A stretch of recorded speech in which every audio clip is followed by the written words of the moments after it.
우리에게 주시는 하나님의 말씀은 구약성경 창세기 33장 12절부터 마지막 20절까지입니다. 창세기 33장 12절부터 마지막 20절까지 교독하겠습니다. 12절 제가 먼저 읽겠습니다. 에서가 이르되 우리가 떠나자 내가 너와 동행하리라. 야곱이 그에게 이르되 내 주와 시드니와 자식들은 연약하고 내게 있는 양떼와 소가 새끼를 데리고 있은즉 하루만 지나치게 몰면 모든 때가 죽으리니 청하건대 내 주는 종보다 앞서가소서. 나는 앞에 가는 가축과 자식의 걸음대로 천천히 인도하여 세일로 가서 내 주께 나아가리이다. 에서가 이르되 내가 내 종 몇 사람을 내게 머물게 하리라. 야곱이 이르되 어찌하여 그리하니 나로 그 은혜를 곱게 하소서 하매 이날에 에서는 세일로 돌아가고 야곱은 숲곳에 이르러 자기를 위하여 집을 짓고 그의 가축을 위하여 우레간을 지었으므로 그 땅 이름을 숲곳이라 부르더라. 야곱이 밧단 아람에서부터 평안히 가나안 땅 세겝 성읍에 이르러 그 성읍 앞에 장막을 치고 그가 장막을 친 밭을 세겜 아버지 하몰의 아들들의 손에서 객하에 섰으며 같이 읽겠습니다. 거기에 제단을 쌓고 그 이름을 엘로헤 이스라엘이라 불렀더라. 아멘. 오래전에 작곡한 그 영국의 극작가이자 그 사회평론가인 그 버나드 쇼라는 분이 있었습니다. 이분에게 있었던 그 실제 있었던 사건 하나를 좀 소개해드리고자 합니다. 버나드 쇼가 미켈란젤로의 작품을 좋아하는 사람들만 초청하여서 만찬을 열었습니다. 근데 이 사람이 이제 이 잔치를 마련했던 이유가 있었습니다. 어느 날 미켈란젤로의 작품을 좋아하는 사람들은 로댕의 작품을 굉장히 싫어한다는 그 사실을 이제 발견했기 때문이죠. 그래서 미켈란젤로 작품만 좋아하는 사람만 이제 초청을 하였던 겁니다. 자, 파티를 열어서 이제 이 만찬 분위기가 무르익어 갈 때쯤에 버나드 쇼가 이런 말을 합니다. 제가 여러분에게 아주 귀한 작품을 하나 보여드리겠습니다. 그렇게 말하고는 방에 들어가서 이제 그림을 하나 가져와서 이제 보여주었습니다. 그리고는 뭐라고 말했느냐? 여러분 멋있지 않습니까? 로댕의 작품입니다. 이 말을 듣던 순간에 장내가 갑자기 조용해지는가 싶더니 갑자기 저기서 혹평이 쏟아지기 시작했습니다. 색깔이 왜 저 모양이냐? 구도가 엉망이다. 그림을 어떻게 저 따구로 그렸냐? 온갖 비평들이 다 쏟아지기 시작했습니다. 그때 버나드 쇼가 당황한 표정을 지으면서 이렇게 말했습니다. 여러분, 제가 정말 큰 실수를 저질렀습니다. 제가 그림을 잘못 가지고 왔는데 사실 이 그림은 로댕의 작품이 아니라 미켈란젤로의 작품입니다. 이 말이 끝나자마자 장내가 찬물을 쏟아부은 듯 갑자기 조용해졌다고 합니다. 사실 그 그림은 미켈란젤로의 작품이었습니다. 그림의 색채와 구도, 메시지를 감상하기 전에 이 사람들은 뭐부터 생각했습니까? 누가 그렸느냐? 그것을 먼저 생각했던 것이 그 그림을 제대로 보지 못하게 만들었습니다. 여러분, 이것이 편견입니다. 편견은 사전적 정의로 특정 집단이나 사물, 현상에 대해서 한쪽으로 치우친 견해나 생각, 태도를 가리킵니다. 편견에 사로잡히게 되면 이미 결론을 내놓고 바라보기 때문에 그 과정이나 그리고 본질을 놓치게 됩니다. 특별히 성경을 읽을 때에 편견을 내려놓아야 하는데 그 대표적인 본문이 오늘 말씀입니다. 본문 34장, 오늘 본문 뒤에 34장에 야곱의 딸 디나가 강간을 당하는 사건이 발생합니다. 자, 그런데 여러분, 그 강간을 당한 사건의 그 단초를 오늘 본문이 제공했다고 그렇게 결론을 내리는 경향이 짙습니다. 자, 그렇게 되면은 굉장히 중요한 본질을 놓치게 됩니다. 오늘 본문은 앞의 사건들과 연결해서 볼 것인지 아니면 오늘 본문을 기점으로 해서 뒤의 사건을 볼 것인지에 따라서 해석이 크게 달라지는 것이 사실입니다. 여러분 혹시 그런 설교 많이 들으셨을 겁니다. 야곱의 딸 디나가 강간을 당하는 이 사건이 결국에 야곱이 예배의 장소를 잘못 정했고 11조를 드리지 않았기 때문에 그 집에 그와 같은 일이 벌어졌다. 이미 오래전에 하나님과 서원했던 그 약속을 지키지 않았기 때문에 이런 사건들이 벌어졌다. 그렇게 해석하는 경우를 여러분 들어보셨을 겁니다. 그러나 그게 아니라 앞의 사건들부터 오늘 본문을 바라보게 되어지면 다른 해석을 또 하게 될 것입니다. 그러므로 결과를 먼저 생각하고 본문을 바라보지 마시고 본문의 흐름을 짚어가면서 그 본문이 증거하는 메시지를 파악해야지 바로 본질을 발견할 수 있습니다. 지난주에 보셨듯이 야곱과 에서가 20년 만에 극적인 상봉을 하였습니다. 야곱이 에서의 마음을 누그러뜨리기 위해 그 준비했던 모든 것들이 무용지물이 된 순간이었죠. 하나님께서 에서의 마음을 만져주심으로써 가능했습니다. 거기에 더하여 에서는 야곱이 주는 큰 선물도 받게 되어서 이제는 완전히 형제지간에 화해를 하게 되었습니다. 뭐 더 이상 이제 위협하거나 서로 겁을 주고 또 두려움을 느끼는 그런 상황은 아닌 거죠. 자, 그러한 상황에서 이제 12절에 보시는 것처럼 에서가 야곱에게 자신과 함께 자신이 살던 곳 세일로 갈 것을 제안합니다. 더욱이 자신이 친히 그 야곱의 일행을 호위할 것이라고 그렇게까지 이야기하죠. 놀라운 장면이 아닐 수 없습니다. 처음에는 야곱을 죽이기 위해서 400명을 끌고 왔는데 그 400명이 이제는 죽이는 게 아니라 오히려 그 야곱 일행을 호위하겠다는 겁니다. 호위대로 변한 거죠. 자, 이것이 하나님을 의지하고 하나님 앞에서 겸손하고자 하는 자가 누리는 축복입니다. 32장에 보시면 야곱이 에서를 만나기 전에 그 마하나임에서 기도할 때에 에서가 자신과 처자식들을 죽이려고 하니 형의 손에서 자신을 구해달라고 간절하게 하나님께 간구했습니다. 하지만 하나님께서 그 야곱의 기도에 그 어떤 반응도 하시지 않으셨습니다. 침묵하셨습니다. 하나님의 침묵에 야곱은 답답하고 불안했겠지만 일이 되어가는 과정을 통해서 하나님은 야곱의 기도에 응답하셨던 겁니다. 여러분, 우리가 마찬가지로 기도할 때에 분명히 기도하고 어떤 일을 하는데 하나님께서 우리에게 즉각적으로 응답을 주시지 않을 때가 있죠. 분명히 기도함에도 불구하고 내 마음 가운데 강하게 확신이 들지 않을 때도 있습니다. 이것을 선택해야 되는데 해야 되는가 말아야 되는가 하나님께서 말씀을 해주시지 않을 때가 있습니다. 정말 답답하죠. 불안하죠. 나는 선택해야 되는데 이 결과를 모르니까요. 그리고 여러분 앞으로 살아가면서도 이와 같은 경험을 종종 하시게 될 겁니다. 근데 그때 하나님께 속히 응답해달라고 조급한 마음을 갖기보다 일이 되어가는 그 과정을 주목해 보시기 바랍니다. 그 일이 어떻게 되어가는가, 물 흐르듯이 흘러간다면 그 흐름을 여러분 가만히 한번 지켜보십시오. 하나님의 침묵이 그 일의 과정에 나타날 것입니다. 에서가 야곱에게 함께 가자고 한 그 거리, 세일산까지 거리는 제가 한 2주 정도 말씀드렸는데 120km 정도입니다.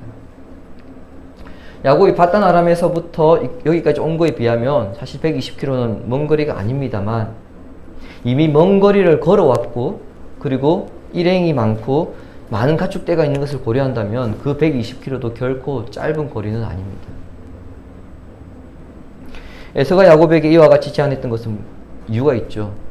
야곱이 끌고 온 무리들을 보니까 그리고 그 살림살이들을 보니까 단순히 야곱이 부모님이 보고 싶어서 이 가나안 땅을 방문한 것이 아니라는 것을 알게 되었을 겁니다.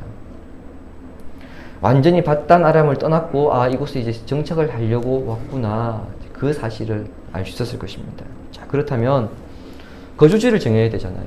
야곱이. 자, 거주지를 정해야 하기 때문에 동생 가족을 배려하는 차원에서 이야기한 겁니다. 어차피 너 이제 거주지 정해야 되니까 내가 살고 있는 세일산으로 가자. 이미 내가 터 다 잡아놨다, 닦아놨다. 너는 그냥 들어와 살기만 하면 돼. 그런 이야기예요. 그러나 야곱의 입장에서는 어떻습니까? 에서와 화해했다고 하지만 언제 저 인간이 돌변해가지고 나를 위협할지 모르잖아요. 그와 같은 마음이 있고요. 또 20년 동안 떨어져 있었습니다. 그리고 자기 그 20년 전에 쌍둥이로 지낼 때에도 그 형제가 사이가 좋은 것도 아니었고요. 당연히 마음이 불편할 수밖에 없죠. 그렇기 때문에 그 에서의 제안을 쉽게 받아들이기가 어려웠습니다. 물론 에서가 자신을 인질로 붙잡으려고 그와 같은 제안을 한 것은 아니다, 이것을 알고 있지만 그럼에도 가능한 한 형과 멀리 떨어져 지내기를 원했습니다. 그래서 야곱이 정중하게 사용합니다. 13절과 14절의 기록대로 아직 아이들도 어리고 또 짐승 떼도 많아서 에서가 데리고 온 그 400명의 군사들과 보조를 맞추어 가기가 어려우니까, 또 바단 아람에서부터 먼 거리를 지금 이동해 왔기 때문에 무리해서 갈 수 없습니다. 그래서 형님이 먼저 가시면 제가 알아서 뒤따라 가겠습니다. 이제 그렇게 이야기한 거예요. 물론 여러분, 야곱은 세일산으로 갈 생각이 없습니다. 이 상황을 빠져나오기 위한 임기응변에 불과하죠. 그리고 에서 역시 야곱이 자기를 따라갈 것이다, 그렇게 생각하지 않고 있습니다. 대놓고 세일로 저 안 갈 건데요? 그렇게 말하는 것보다 간접적으로 세일로 가지 않겠다, 그 말을 에둘러서 표현한 거예요.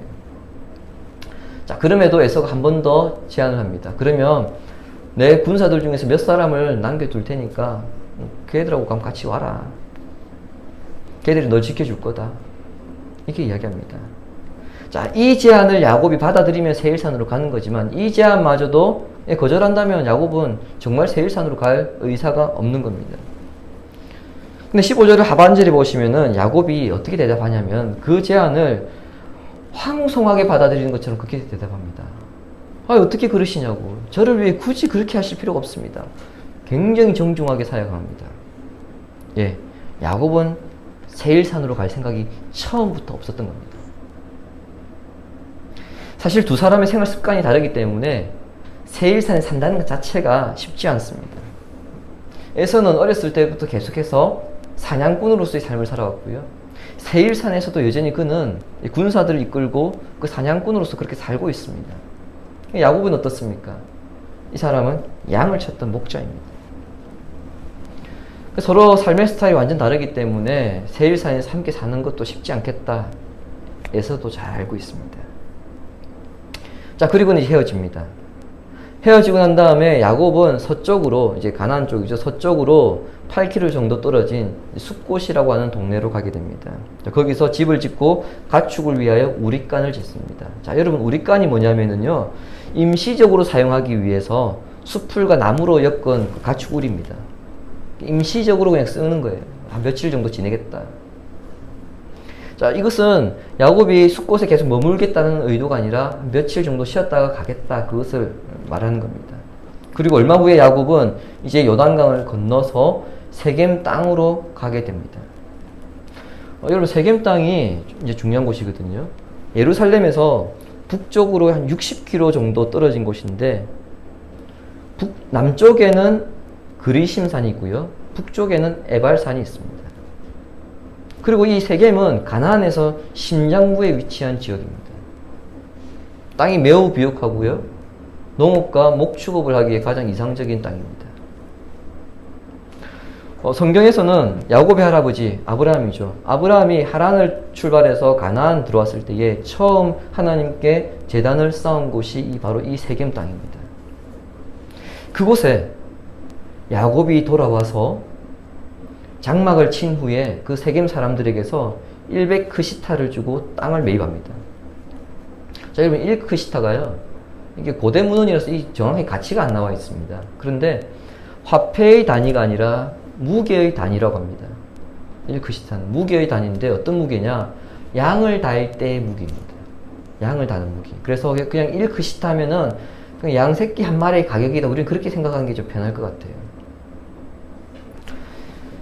자, 그렇게 본다면은 양 100마리의 가격으로 땅을 지금 매입했다는 건데, 여기서 중요한 것은 그 땅의 가격이 얼마냐가 아니고요, 야곱이 그 땅을 매입하여서 하나님께 예배를 드렸다는 의미입니다. 매입하지 않으면 어떻게 됩니까? 야곱은 세겜에서 자기 땅이 아니라는 거죠. 다른 데로 가야 됩니다. 근데 땅을 매입했다는 것은 뭡니까? 이 땅은 이제 내 땅이다. 그와 같은 의미가 담겨 있는 겁니다. 자, 그리고 그 이름을 오늘 20절에 뭐라고 불렀습니까? 엘 엘로헤 이스라엘. 어떻게 이거 읽어야 될까요?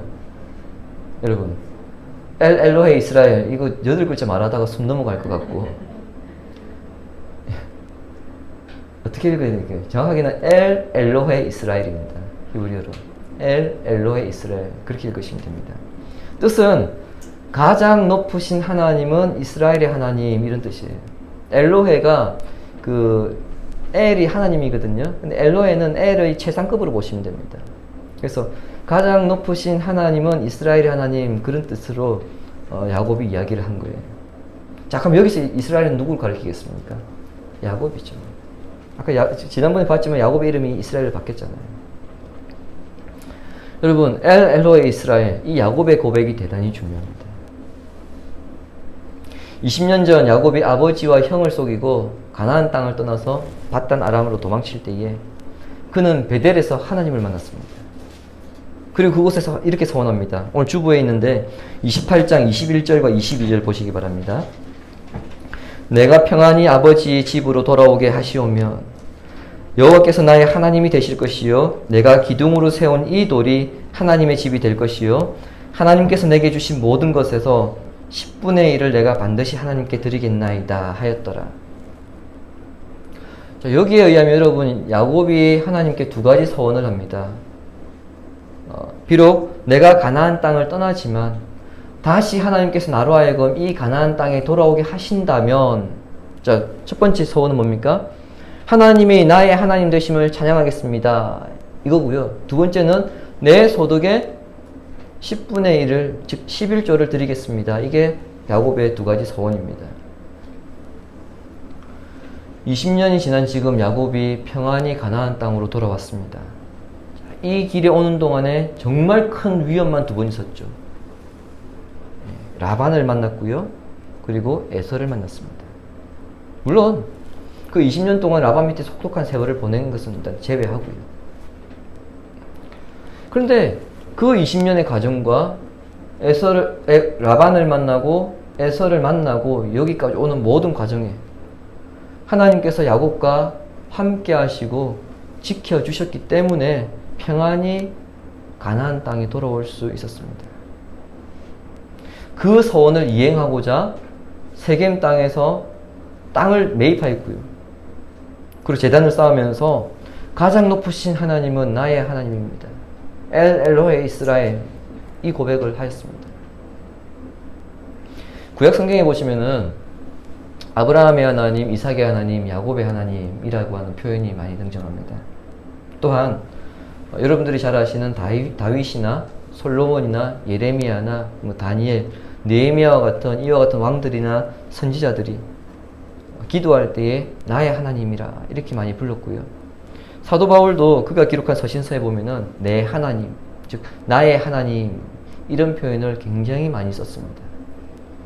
자, 여러분, 나의 하나님이라고 할 때에 그 하나님은 어떤 특정한 사람의 하나님이 아닙니다. 그렇다고 사람마다 다른 하나님이 있느냐, 그런 의미도 당연히 아니죠. 하나님께서 그 개개인에게 베풀어 주셨던 그 은혜를 생각하면서 불렀던 것이라, 그렇게 보시면 됩니다. 야곱의 인생을 돌이켜볼 때 20년 정말 격동의 세월이었습니다. 젊어서 고생은 사서도 한다는 말이 있는데 사실 야곱의 고생은 젊은 나이에 한 게 아니죠. 야곱이 그 고생하기 시작했을 때 나이가 70대 후반입니다. 좀 더 젊은 나이에 격동의 시기를 보냈다 그러면 여러분 좀 더 수월했을지 모르겠습니다. 뭔가 모험하기 어려운 시대에 이제는 정말 안정적인 삶을 추구하는 그 나이의 야곱이 격동의 세월을 보내기 시작했습니다. 그러한 시간을 돌이켜볼 때의 야곱은 하나님의 은혜가 정말 컸구나, 이 고백을 하지 않을 수 없었던 거죠. 자, 그렇다면 이제 야곱은 또 하나의 서원을 이행해야 됩니다. 뭡니까? 11조죠. 근데 오늘 본문에 보시면 그 어디에도 야곱이 11조를 드렸더라 이런 표현이 없습니다. 자, 그러면 둘 중에 하나겠죠. 뭐겠습니까? 11조를 떼먹었든지 아니면 바쳤는데 기록이 안 되었든지 둘 중에 하나입니다. 지금부터 생각해 봐야 될 문제가 바로 이 부분입니다. 제가 설교를 시작하면서 성경 해석에 우리가 편견을 가지게 되면 본질을 흐리게 된다. 제가 그렇게 말씀을 드렸는데 두 가지 서원을 어떻게 해석하느냐에 따라 완전히 이야기가 달라져요. 자, 여러분 어떻게 생각하십니까? 야곱이 11조를 떼먹었다고 생각하십니까? 아니면은 11조를 드렸는데 기록이 되지 않았다고 생각하십니까? 야곱이 두 가지 서원을 지켰다고 보십니까? 아니면 지키지 않았다고 보십니까? 이 본문을 설교하는 많은 목회자들의 경우 후자 입장을 취합니다. 두 가지 서원을 제대로 지키지 않았다. 하나님은 분명히 자기는 분명 하나님께 베델에서 예배를 드린다고 했는데 세겜에서 드렸고 11조를 바친다고 했는데 바치지 않았다. 그래서 34장에 딸 디나가 강간을 당하는 일이 발생했다. 이렇게 결론을 짓습니다. 자, 근데 그렇게 보는 근거가 있습니다. 전혀 근거 없이 그렇게 말하지도 않아요. 근거가 있습니다. 두 가지 근거가 있는데 첫 번째는 뭐냐면은 제가 아까 말씀드렸던 바로 그 이야기입니다. 베델에서 예배를 드렸어야 되는데 세겜에서 드렸다. 즉 장소가 다르다. 이게 첫 번째 근거고요. 두 번째는 35장 1절에 보시면은 하나님께서 야곱에게 뭐라고 말씀하시냐면 이렇게 이야기해요. 베델로 올라가라. 베델로 올라가서 제단을 쌓아라. 이렇게 주장합니다. 즉 이 말은 무슨 표현입니까?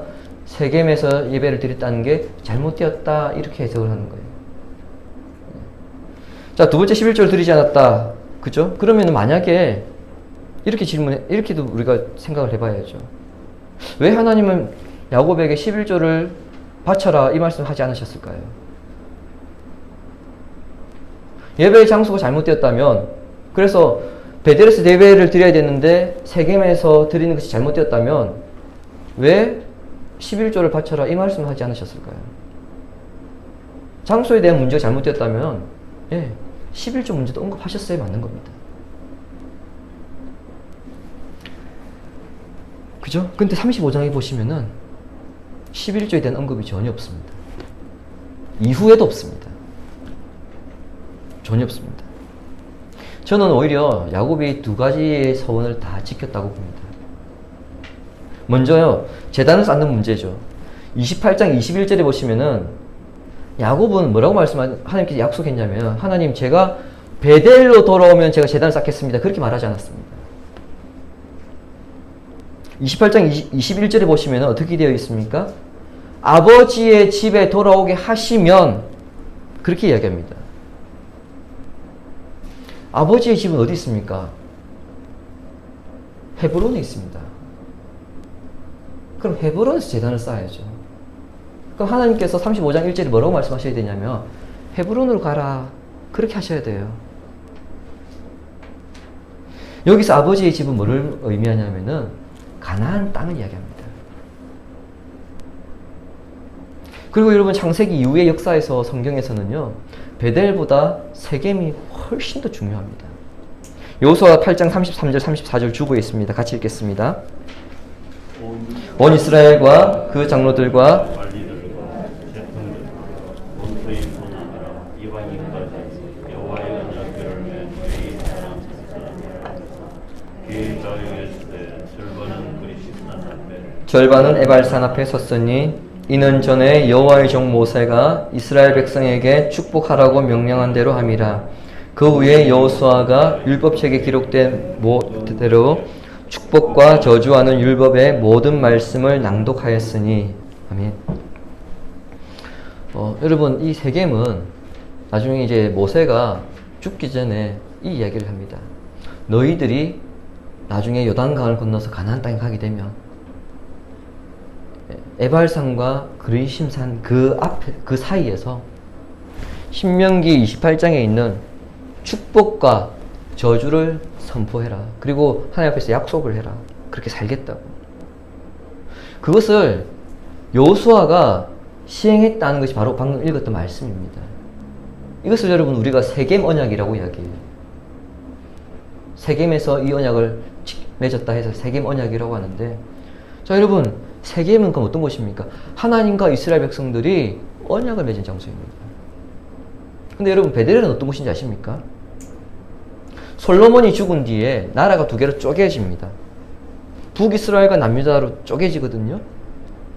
북이스라엘의 왕이 여로보암인데, 여로보암이 하루는 고민을 했습니다. 성전이 어디에 있습니까? 남유다에 있거든요. 예루살렘에. 이 우리 북이스라엘 백성들이 절기만 되면은 예루살렘으로 가고 싶어하는 마음이 생길 것 같으니까 단과 베델, 즉 북왕국의 남쪽 끝과 북쪽 끝에 금송아지를 세웠습니다. 그리고 거기서 우상 숭배를 하게 한 거예요. 그 장소가 베델입니다. 그럼 여러분, 성경 역사에서 세겜과 베델 중에서 어떤 곳이 더 중요합니까? 세겜입니다. 그런데 베델에서 예배를 드리지 않았다고 하나님께서 이런 일을 일어나게 하셨다? 너무 우리가 조금 협소하게 성경을 보는 것이죠. 만약에 정말 세겜에서 제단을 쌓았기 때문에 하나님께서 벌을 주셨다면 우리가 믿는 하나님은 쪼잔한 하나님입니다. 그렇잖아요. 우리가 여기서 예배를 드리든 아니면은 이 교회당에 문제가 생겨서 우리 장로님께 부탁을 해서 한밭대학교 강당에서 예배를 드리든 그게 무슨 상관이 있습니까? 의미 없습니다. 자, 두 번째 문제는 뭡니까? 11조죠. 저는 바쳤다고 생각합니다. 20절에 보시면 제단을 쌓았는데, 제단을 쌓고 하나님의 이름을 불렀다는 것은 뭐가 필요하겠습니까? 제물이 필요하죠. 당연히 제물이 포함되어 있습니다. 제단을 쌓은 것과, 그리고 그 제단을 쌓기 위해서 땅을 매입했죠. 그리고 제단에서 예물을 드리기 위해서 제물이 필요했습니다. 예, 저는 이것 모든 게 다 11조라고 봅니다. 실제로 여러분, 우리가 주일에 여러분들이 열심히 수고하여서 교회 헌금할 때 11조를 하나님께 바치죠. 어떻게 했습니까? 그 용도가. 그렇게 보시면 지금 야곱이 땅을 매입하고 거기 제단을 쌓고 제물을 드린 모든 게 결국 11조 용도가 똑같다는 것을 우리가 알 수 있습니다. 더군다나 야곱이 브니엘에 하나님과 씨름을 했습니다. 그리고 이름이 바뀌었습니다. 어떻게 바뀌었습니까? 이스라엘. 그리고 에서와 화해를 했습니다. 그리고 세겜에 와가지고 뭐라고 부르죠? 엘로에 이스라엘. 자기의 바뀐 이름을 언급하고 있습니다. 하나님께서 나를 어떻게 지켜주셨는가 그것을 생각하면서 이름을 이스라엘이라고 하고 있습니다. 그런데 그 자리에서 서원을 지키지 않고 있다? 그러니까 야곱이 나태해져서 이제 위험이 다 지났으니까 나태해져서 서원을 지키지 않았다 이렇게 해석을 하거든요. 그러니까 자기의 바뀐 이름을 고백하면서 예배를 드리고 있는 거 보면은 글쎄요, 정말 야곱의 신앙이 나태해졌을까? 그런 의문을 하지 않을 수 없습니다. 야곱이 두 가지 서원을 이행하지 않았다 이런 편견을 우리가 걷어내고 나면은요, 본문에서 두드러지게 나타나는 것은 무엇이냐? 야곱의 고백입니다. 엘로에 이스라엘, 이것만 딱 부각되고 있습니다. 가장 높으신 하나님은 나의 하나님입니다. 하나님께서 얼마나 큰 은혜를 주셨는가, 이것을 야곱이 지금 깨닫고 고백하고 있는 겁니다. 특별히 에서와 화해를 하고 에서에게 용서를 받고 아름답게 이별하는 이 과정을 통해서 하나님은 신실하게 자신과의 그 약속을 지키셨고, 내가 생각하는 것 이상으로 하나님은 세밀하게 나를 도우셨다. 그 고백을 지금 하고 있는 거예요. 엘로에 이스라엘. 그 은혜를 절실히 깨닫지 못했다면 여러분, 엘로에 이스라엘 이 고백을 할 수가 없습니다. 주님이 사랑하신 성도 여러분, 야곱은 하나님의 계획을 깨닫지 못하여서 자신의 욕망과 자신의 감정대로 행동했다가 평화로웠던 그 가정이 깨어졌고요. 20년간 모진 세월을 겪었습니다. 정말 고생을 했죠. 그 20년은 우리가 살펴보았듯이 참으로 외로운 싸움이었습니다. 그리고 자신의 모난 부분을 다듬는 그런 시간이었죠. 그리고 20년이 지난 지금 모든 것이 원상 회복되었습니다. 약속의 땅 가나안으로 돌아왔고요. 형과의 관계도 회복이 되었고요. 하나님의 약속을 신뢰하고 그 은혜를 아는 사람이 되었습니다. 그 고백이 세겜에서 어떻게 부르고 있습니까? 나의 하나님, 나의 하나님. 지금까지는 아브라함의 하나님, 이삭의 하나님 그렇게 불렀는데 이제는 야곱이 나의 하나님으로 부르고 있는 것입니다. 그리고 여러분, 이 고백이 있었기 때문에 야곱이 앞으로 닥치게 되는 더 모진 세월 속에서도 한결같은 믿음을 지키게 되어집니다. 여러분, 창세기 34장부터 해서 계속해서 그 뒤의 이야기들을 아시지 않습니까? 야곱은 지금까지도 정말 고생하였지만 앞으로는 더 심한 고생을 하게 되어집니다. 정말 그 노년에 어떻게 노년의 삶이 이와 같을 수 있을까 싶을 정도로 그 눈물 많은 그런 세월을 보내게 되어집니다. 그럼에도 그 뒤에 나타난 야곱의 모습은 지금까지와 다르게 한결같은 믿음을 지켜가는 모습을 보여줍니다. 우리도 야곱처럼 모진 세월을 살아왔고요. 또 주님 부르시는 날까지 여러분 계속해서 모진 세월을 살아가야 할 것입니다. 우리가 생각하고 계획하는 일보다 안 될 때가 더 많을 거고요. 실패할 때가 더 많을 것이고 상처받을 때가 훨씬 더 많을 것입니다. 여러분이 살아가면서 여러분 얼굴에 웃는 날이 많겠습니까? 아니면 근심과 걱정으로 가득 찬 날이 많겠습니까? 웃는 날보다는 오히려 근심과 걱정이 가득 찬 날이 많을 겁니다.